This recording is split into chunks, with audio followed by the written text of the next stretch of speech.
Hello good morning student. आज अपन पढ़ेंगे मारवाड़ शैली। ठीक है, इससे पहले अपन ने पढ़ा था मेवाड़ शैली। आज अपन पढ़ेंगे मारवाड़ शैली। मारवाड़ शैली राठौड़ राजवंशी राव जोधा द्वारा स्थापित राज्य और वहाँ के विभिन्न ठिकानों में पल्लवित होने वाली चित्र शैली मारवाड़ शैली या जोधपुर शैली के नाम से जानी जाती है। यानी जोधपुर की स्थापना किसने की थी? तो राव जोधा ने की थी। और जोधपुर राज्य में जो चित्रकला पल्लवित हुई उसे मारवाड़ शैली या जोधपुर शैली के नाम से जाना जाता है। ये शैली भी मेवाड़ शैली की भांति अपनी प्राचीनता के लिए प्रसिद्ध है। यानी ये शैली भी मेवाड़ शैली की तरह अपनी प्राचीनता के लिए प्रसिद्ध है।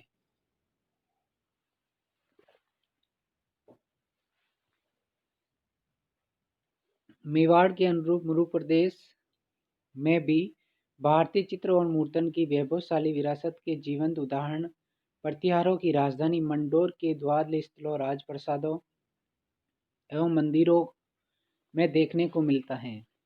ठीक है, मेवाड़ की तरह मरु प्रदेश यानी मारवाड़ में चित्र की और मूर्तन की वैभवशाली परंपरा थी। चित्र और मूर्तियां यहाँ पे बनाई जाती थी। और प्रतिहारों की राजधानी मंडोर, ठीक है, प्रतिहारों की राजधानी थी मंडोर, जो जोधपुर के एरिया में आता है मंडोर। द्वार स्थल, राजप्रसाद यानी राजाओं का महल, मंदिर, इनकी दीवारों पे चित्र वगैरह दिखाई देते हैं।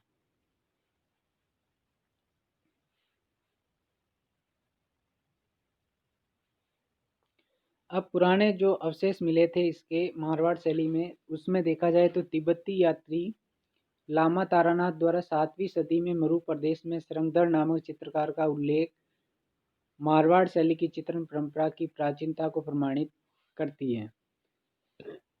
मारवाड़ शैली के जो प्राचीन अवशेष मिलते हैं, सबसे प्राचीन अवशेष मिलते हैं, तो ये बताया जाता है कि तिब्बती यात्री लामा तारानाथ ने ये वर्णन किया था कि 7वीं शताब्दी में मरु प्रदेश यानी मारवाड़ में सरंगधर नाम का चित्रकार कार्य करता था। और ये कार्य करता था राजा सील के दरबार में।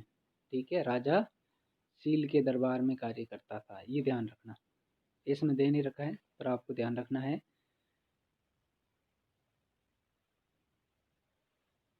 जैन धर्म के अत्यधिक प्रभाव एवं तात्कालिक व्यापारिक केंद्र होने के कारण 10वीं से 15वीं सदी के बीच चित्रित अनेक ताड़पत्रीय जैन ग्रंथों के द्वारा मारवाड़ शैली की कलात्मक पृष्ठभूमि प्रमाणित होती है।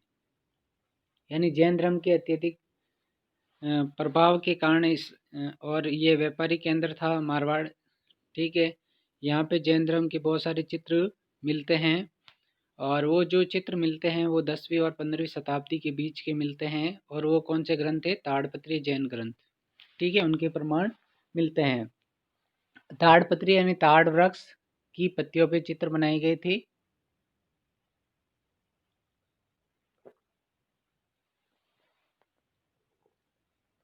इलेवेंथ क्लास में अपन ने पढ़ा था जैन शैली और अभ्रंश शैली। ठीक है, तो उनके जो चित्र थे वो किस पे बनाए गए थे? ताड़पत्र पे। मारवाड़ की सांस्कृतिक परंपरा एवं कलात्मक परिवेश को नवीन धरातल देने का श्रेय राव मालदेव को है। और मारवाड़ की जो कलात्मक परिवेश है या कलात्मक रूप है, उसको शुरू करने का श्रेय या उसको अच्छे से चलाने का श्रेय किसको है? राव मालदेव को। ठीक है, राव मालदेव। राव मालदेव इतिहास में काफ़ी प्रसिद्ध थे। और इनकी पत्नी थी उमा दे, वो रूठी रानी के नाम से फेमस है। और मालदेव को हसमत वाला राजा के नाम से जाना जाता है मारवाड़ के इतिहास में। ठीक है, आगे देखते हैं अपन।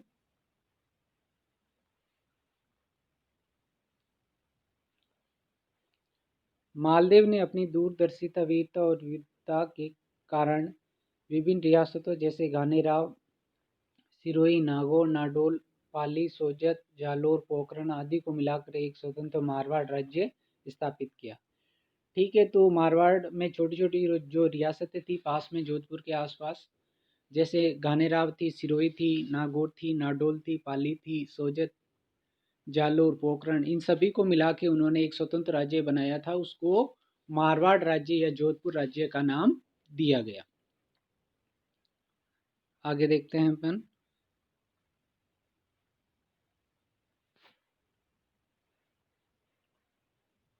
हाँ, ये ऐसे चित्र मिले थे ताड़पत्रों पे वहाँ पे।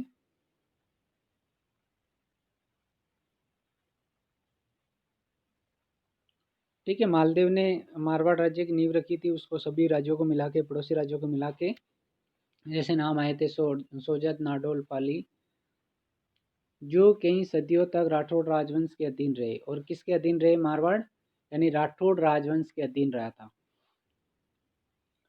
मारवाड़ शैली के प्रारंभिक चित्र साक्ष्यों में बड़ौदा संग्रहालय में सुरक्षित 1591 ईस्वी का उत्तराध्ययन सूत्र ग्रंथ एवं नाडोल, पाली, जालोर के जैन स्थलों एवं जोधपुर पुस्तक प्रकाशन जोधपुर और जैसलमेर के भंडारों से प्राप्त कल्पसूत्र और अन्य ग्रंथों की प्रतिलिपियों की उपलब्धता मारवाड़ शैली पर जैन गुजरात शैली के प्रभाव को रेखांकित करती है। ठीक है, तो इनके यानी पुराने अवशेष अपन देखते हैं। तो पुराने अवशेष है इसमें उत्तराध्ययन सूत्र, ये ग्रंथ है। ठीक है, पहला सबसे पहले जो प्रमाण मिलता है वो प्रमाण कौन सा मिलता है? तो शरंगधर नामक चित्रकार का प्रमाण मिलता है, जो मारवाड़ के जो राजा थे मारवाड़ के जो राजा थे या मरु प्रदेश के जो राजा थे, राजा सील, उसके दरबार में कार्य करता था और उसके वर्णन किया था तिब्बती यात्री लामा तारानाथ। और वो कौन सी शताब्दी में कार्यरत था? 7वीं शताब्दी में। ठीक है, तो इसके बाद जो प्रमाण मिलते हैं यहाँ पे, जो अवशेष मिलते हैं उसमें उत्तराध्ययन सूत्र ये ग्रंथ मिलता है। इस ग्रंथ में चित्र भी बने हुए थे और ये ग्रंथ चित्रित किया गया था 1591 ईस्वी। ठीक है, और वर्तमान में कहाँ सुरक्षित है? बड़ौदा संग्रहालय में, बड़ौदा संग्रहालय में सुरक्षित है। इसके अलावा यहाँ पे देखा जाए तो नाडोल, पाली, जालोर के जैन स्थलों से एवं जोधपुर पुस्तक प्रकाशन जोधपुर, जैसलमेर के भंडारों से प्राप्त कल्पसूत्र की प्रति मिलती है। कौन से ग्रंथ की प्रति मिलती है? कल्पसूत्र। ठीक है, कल्पसूत्र जो ग्रंथ था वो किससे संबंधित था? जैन धर्म से। किससे संबंधित था? जैन धर्म से। और इस पे किसका प्रभाव दिखाई देता है? जैन और गुजरात शैली का प्रभाव दिखाई देता है। ठीक है, जो राजस्थानी शैली है जो स्टार्टिंग में जो विकसित हुई थी वो विकसित किससे हुई थी? तो ये जैन और अपभ्रंश शैली यानी गुजराती शैली से विकसित हुई थी। जैन शैली, अपभ्रंश शैली, गुजराती शैली, पश्चिमी भारतीय शैली, एक ही नाम है ये सारे।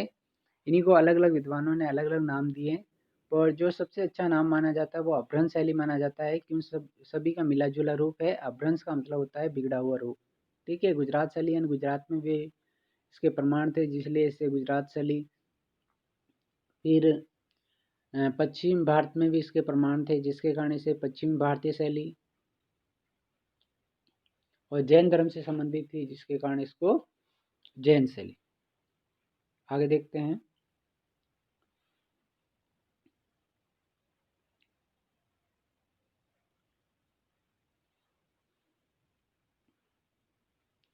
लेकिन साथ में यह भी स्पष्ट होता है कि मारवाड़ अपने समय का महत्वपूर्ण व्यापारी केंद्र भी रहा होगा। यानी उसके साथ ये भी साफ होता है कि उस समय जो मारवाड़ था एक व्यापारी केंद्र था।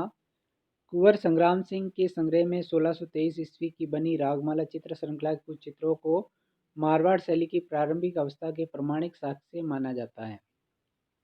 ठीक है, तो इन मारवाड़ के जो राजा थे कुंवर संग्राम सिंह, उनके संग्रह से 1623 ईस्वी की रागमाला के चित्र प्राप्त हुए। इसके चित्र प्राप्त हुए हैं तो रागमाला, जो मारवाड़ शैली के प्रारंभिक चित्र माने जाते हैं।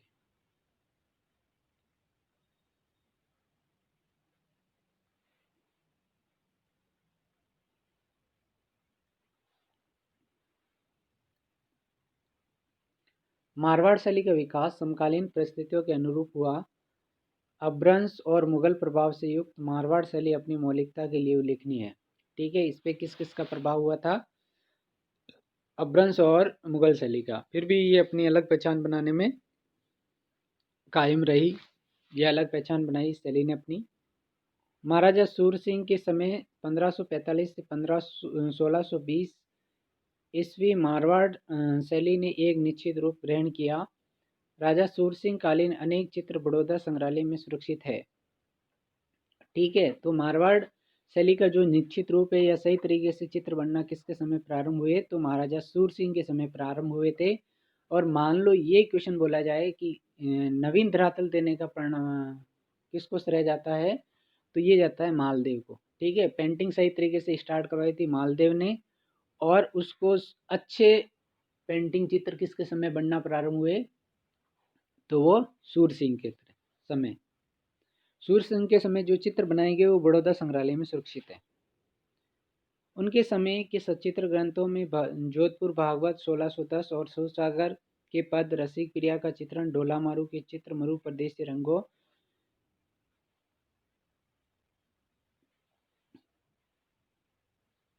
मरु प्रदेश के रंगों की चटकता और आभूषण, वस्त्र आभूषणों, अभिजातीय भौतिक चारुता को परिलक्षित करता है। ठीक है, तो महाराजा सूरसिंह के समय कौन कौन से ग्रंथ चित्रित किए गए थे? एक तो आपका किया गया था जोधपुर भागवत। ठीक है, इसके बाद सूरसागर के पद, फिर रसिक प्रिया के चित्र, फिर डोला मारू के चित्र, ये चित्रित किए गए थे। और इन पे मरु रंगों का प्रभाव था। मरु रंगों में चटकता दिखाई देती है, यानी चमकीलापन, और वस्त्र आभूषण उस पर भौतिक चारुता दिखाई देती है। ठीक है, बाह्य चारुता परिलक्षित होती है।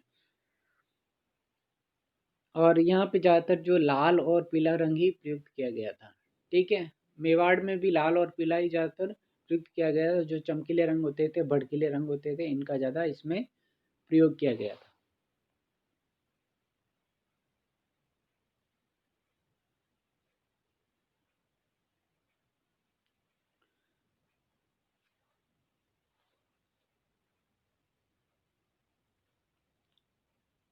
अब आगे देखते हैं अपन महाराजा जसवंत सिंह।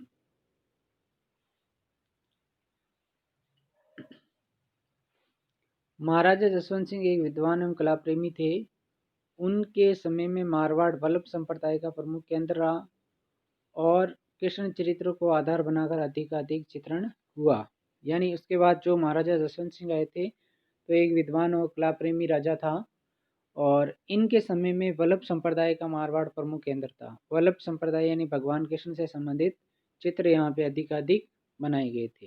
ठीक है, वल्लभ संप्रदाय भगवान कृष्ण से संबंधित होता है, और वैष्णव संप्रदाय भगवान विष्णु से होता है। और विष्णु में कृष्ण को एक अवतार, विष्णु के 10 अवतारों में से कृष्ण को एक अवतार माना जाता है।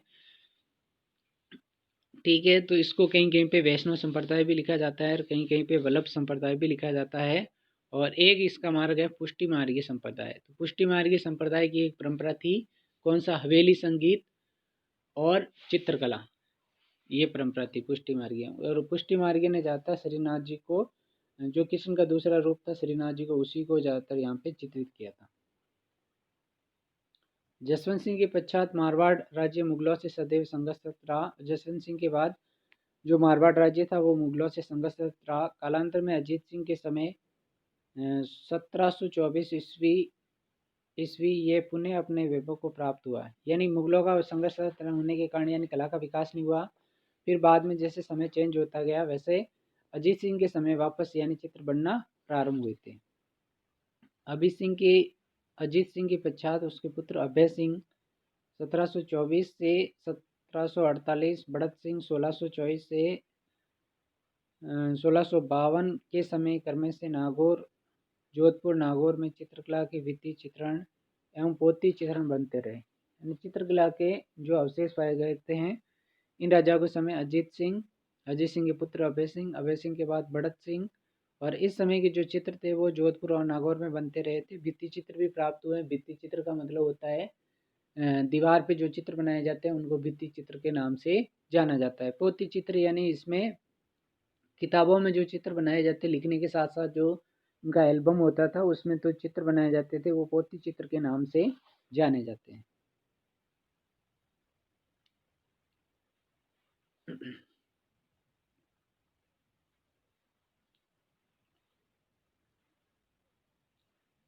पोती चित्रण परंपरा में राधा कृष्ण और प्रेमा आख्यानों में डोला मारू, उजला जेठवा, एवं अंतपुर की स्त्रियों के अनेक सुंदर चित्रों की रचना हुई। यानी जो पोथी चित्रण था उसमें क्या क्या विषय थे? एक तो राधा कृष्ण विषय था, प्रेमा आख्यान थे, और प्रेमा आख्यान में इम्पोर्टेंट थे डोला मारू, उजला जेठवा, अंतपुर की स्त्रियां। ठीक है, जो राज परिवार की स्त्रियां थी। ये परंपरा महाराजा विनय सिंह से भीम सिंह तक अर्थात 1803 ईस्वी तक यथावत चलती रही। ठीक है, जो ये राधा कृष्ण और प्रेमा आख्यान से संबंधित जो चित्र बन रहे थे महाराजा विजय सिंह और भीम सिंह तक चलते रहे। फिर अगला जो राजा आता है उसका नाम है महाराजा मान सिंह के राज्यारोहण 1803 से 1843 ईस्वी के पश्चात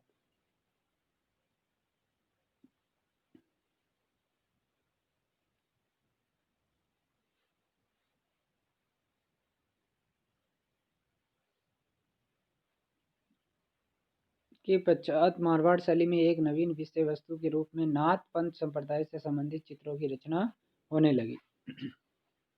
तो मान लो एग्जाम में क्वेश्चन आता है कि नाथ पंथ से संबंधित चित्र मारवाड़ शैली में किसके समय शुरू हुए? तो किसके समय हुए? मान सिंह के समय। ठीक है, नाथ पंथ ये भी श्रीनाथ जी से रिलेटेड है। श्रीनाथ जी यानी कृष्ण का ये ग्रुप है। ठीक है, ये ध्यान रखना। मान सिंह अभी अपने उधर पढ़ा था। मान सिंह के पश्चात तखत सिंह 1843 से 1875 ईस्वी ने पुणे कृष्ण विषयक चित्रों का निर्माण करवाया। ठीक है, पहले कृष्ण से संबंधित चित्र बन रहे थे, पर मान सिंह के समय क्या हुआ था? नाथ पंथ से संबंधित चित्र बनने शुरू हुए थे। और फिर मान सिंह के बाद जो राजा आए थे तखत सिंह, उनके समय वापस कृष्ण से संबंधित चित्र बनना शुरू हुए थे।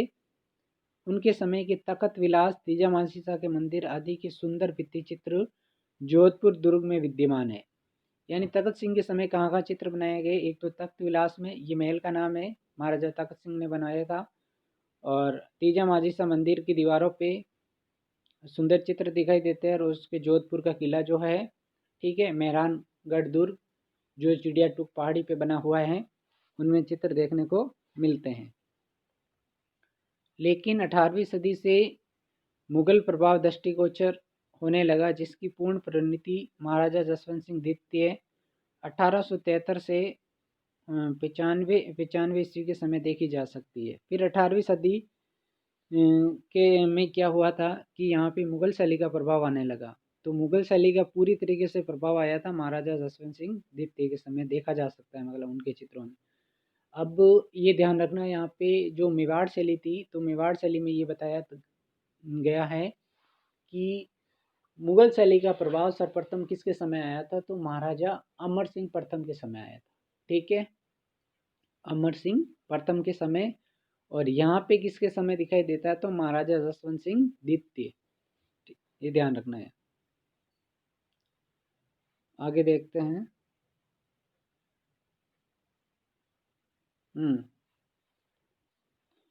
19वीं सदी के मध्य तक अन्य राजस्थानी चित्र शैलियों की भांति मारवाड़ शैली भी पाश्चात्य प्रभाव में अपनी मौलिकता से विमुख हुई।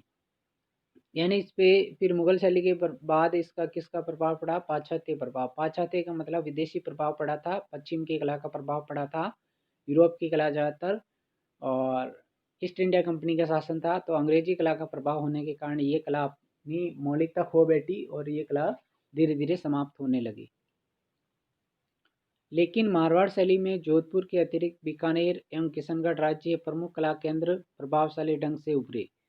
फिर मारवाड़ में जो जोधपुर के अलावा जो प्रमुख केंद्र थे उसमें बीकानेर और किशनगढ़ है, जिनका अध्ययन हम स्वतंत्र शैलियों के रूप में आगे करेंगे और जिनका अध्ययन हम अलग शैलियों के रूप में इसको आगे पढ़ेंगे। ठीक है, तो आज की क्लास यहीं समाप्त होती है। नेक्स्ट क्लास जो होगी उसमें मारवाड़ शैली की जो विशेषताएं हैं, विशेषताओं को बताया जाएगा।